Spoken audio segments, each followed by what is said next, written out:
Hello friends, welcome back to my channel. I am covering data science course topics.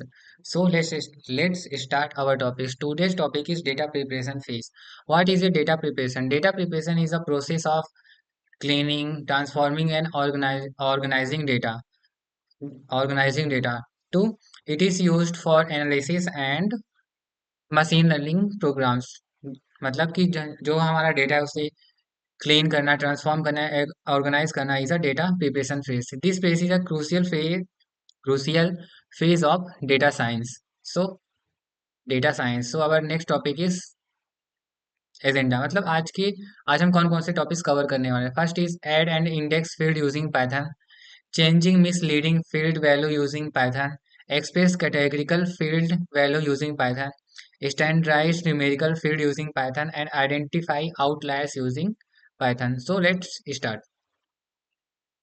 Add an index field using Python. मतलब add a unique identifier or index column to your data set. मतलब कोई भी हमें index अपने data set में add करनी है तो कैसे करेंगे. Method for use pandas to create an index field. मतलब पांडास लाइब्रेरी का हम यूज करेंगे फॉर इंडेक्स को क्रिएट करने के लिए. For example import pandas library as a panda. Data हमने यहाँ पर डेटा एक वेरिएबल लिया है जिसमें हमने डिक्शनरी के फॉर्म में अपने डेटा को स्टोर करवाया है. df dot P D data frames मतलब जो भी हमारा डेटा है उसे एज अ 2D फॉर्म में ये रिप्रेजेंट कर देगा. रिप्रेजेंट करना मतलब रोज एंड कॉलम्स में. Adding index in a column. हमें इसको अगर हमें इसमें कोई भी इंडेक्स फील्ड अगर ऐड करनी है तो उसके लिए हमें डेटा फ्रेम मतलब इस वेरिएबल का नाम और जो भी इंडेक्स हम इसमें ऐड करना चाहते हैं उसका नाम है बस पास कर देंगे. और फिर उसके अंदर हम अगर कोई वैल्यू ऐड करना चाहते हैं वो भी उसमें हम पास कर सकते हैं. तो df dot index plus one मतलब जो भी इसमें वैल्यूज एंटर होगी पहले डिफॉल्ट वैल्यू जीरो से स्टार्ट होती है बट इसमें ये वन से स्टार्ट होगी. Adding one two make it one base index. And फिर प्रिंट डॉट पीडियफ मतलब फिर इस इंडेक्स को हम प्रिंट इस डेटा फ्रेम को हम प्रिंट करा के देख सकते हैं क्या ये फील्ड ऐड हुई कि नहीं. Explanation. The df dot index refer to current index of the data frames. We added one to make the index start from one instead of zero. मतलब जो भी इंडेक्स होगी वो वन से स्टार्ट होगी ना कि जीरो से. Changing misleading field value using Python मतलब कोई भी हमारे जो डेटा सेट है उसमें अगर कोई भी वैल्यू हमने इनकरेक्ट डाल दी है तो उसको हम कैसे करेक्ट करेंगे. तो मेथड क्या है. Use pandas to map old value to new new one मतलब कोई जो भी ओल्ड वैल्यू से न्यू वैल्यू से रिप्लेस करना है. तो सैम्पल डेटा विथ मिसलीड ये एक सैम्पल डेटा है जिसके लिए हमें चेंज करना है. तो डेटा एक डिक्शनरी के फॉर्म में है. इसे हमने data as a 2D form में ऑर्गेनाइज कर दिया. अब हमें चेंजिंग मिसलीडिंग फील्ड को अगर हमें चेंज करना है तो df डॉट जेंडर. हमें इस जेंडर मतलब की वैल्यू पेयर्स देना पड़ेगा उसमें जो भी जिस जिस भी डिक्शनरी के की वैल्यूज पेयर्स में चेंज करना चाहते हैं. फिर उसका df डॉट जेंडर इसका नाम df dot gender dot replace. Replace function जो भी हमारे ओल्ड वैल्यू से न्यू वैल्यू से रिप्लेस कर दिया मतलब जो ये हमारा मेल है उसको उसको एम एल ई से रिप्लेस कर देगा और जो फीमेल है उसे F E M L E से रिप्लेस कर देगा. एंड देन हम उसको प्रिंट करवा सकते हैं तो हमारा जो मिसलीडिंग फील्ड है वो करेक्ट हो जाएगी. Explanation. The replace function is use to map misleading values like M to male to the correct values मतलब जो भी उसकी करेक्ट वैल्यू से मैप कर देंगे.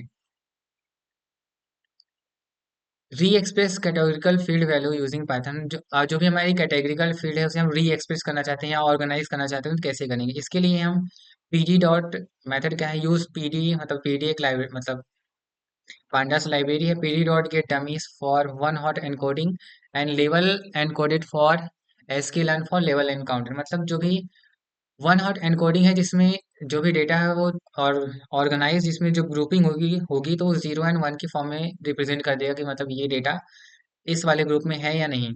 और जो लेवल है वो उसमें अकॉर्डिंग टू प्रेसिडेंस मतलब middle level lower level and higher level के इसमें एक्सप्रेस करेगा. सैम्पल डेटा फॉर डेटा इसमें डिक्शनरी के फॉर्म में हमने सिटीज को लिया है. न्यूयॉर्क सिटी हो गई, लॉस एंजिला हो गई और शिकागो हो गया. इसको हमने 2D फॉर्म में ऑर्गेनाइज कर दिया. वन हॉट एंड कोडिंग पहले इसको एक एक वेरिएबल में इसको ऑर्गेनाइज करवा दिया. pd dot gate dummies df मतलब इस वेरिएबल का नाम और जिसको भी हम इसमें एन हॉट एनकोडेड करना चाह रहे हैं कॉलम डॉट सिटीज मतलब ये कॉलम्स मतलब ये सिटीज के सिटी एज अ रो हो जाएगी और जिसके भी जितने भी कॉलम्स है उन सबको इस एज अ सिटी फॉर्म में ले जाए. Print dot dev dot encoded जो भी हमारी एनकोडेड वैल्यूज वो हमारे लिए प्रिंट हो जाएंगे. Code example of level encoding.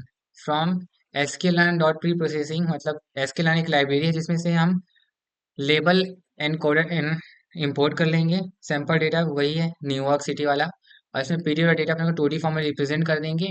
और लेवल डॉट एनकोडेड, और इस लेवल फील्ड को हमें एनकाउंटर या लोड करने के लिए एक वेरिएबल में स्टोर करवा लेंगे। फिर उसके बाद df dot C T hyphen encoded, मतलब कि जिसको भी हम एनकोड कोड करवा लें उसका नेम दे देंगे। L E dot fit transform into D F into C T, मतलब जो भी हमारा ये सिटीज की नेम है उसको एज अ ट्रांसफॉर्म कर देगा लेवल एंड कोडेड। जो लेवल एंड कोडेड होता है वो एज अ इंटीजर होती है, ना कि 0 1 1 1 2 3 के फॉर्म में, ऐसा प्रेसिडेंस के से एक्सप्लेन कर दिया। Explanation, one hot encoding create separate column for each category, मतलब जो भी इसमें ग्रुपिंग करना है इसके लिए हर एक के लिए एक सेपरेट कॉलम इसमें क्रिएट करेगा या तो बनाएगा। Standardise numerical field using Python, जो भी हमारे फील्ड है उसको स्टैंडर्डाइज करना है तो कैसे करेंगे। Standardise numerical field to have a mean of 0 and standard deviation of 1, जिसका मीन 0 है एंड स्टैंडर्ड डेविएशन 1 है। Method use standard scaler from scalar, मतलब स्टैंडर्ड स्केलर फ्रॉम स्केलर से हम इसको इस मेथड को परफॉर्म कर सकते हैं। ये हमारी लाइब्रेरी है from scaler preprocessing import standard scaler. Import panda as pd एक लाइब्रेरी है जो टू डी फॉर्म में रिप्रेजेंट करती है अपने डेटास को और मैनिपुलेशन के लिए यूज़ किए जाते हैं। ये हमारा डेटा है, हाइट का डेटा हो गया, एज अ हाइट हो गई, और ये उसके वेट हो गए।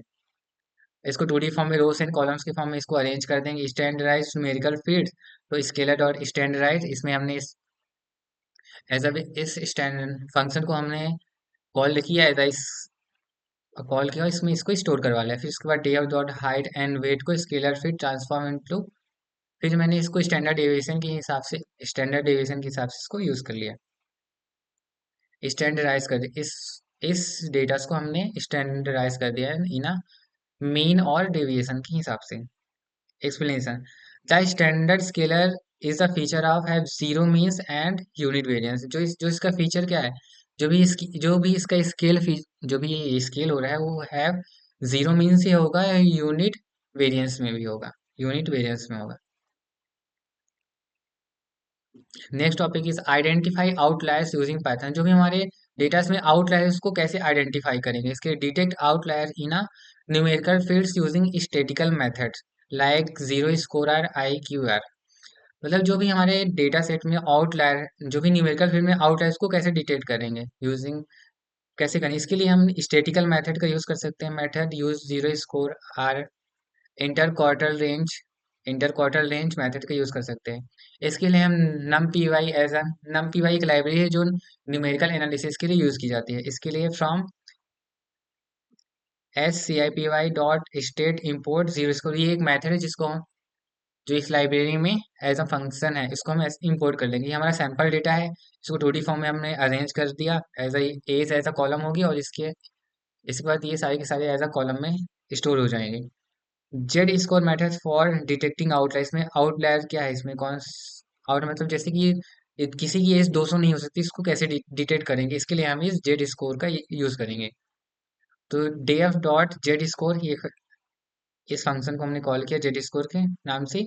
Z score df dot age, ये इसको कॉलिंग होगी, उसके अंदर इस डेटा की प्री प्रोसेसिंग होगी, इसमें से फिर ये आइडेंटिफाई कर लेगा। तो आउटलायर में जो भी, और फिर इसको आउटलायर में स्टोर करवा लेगा।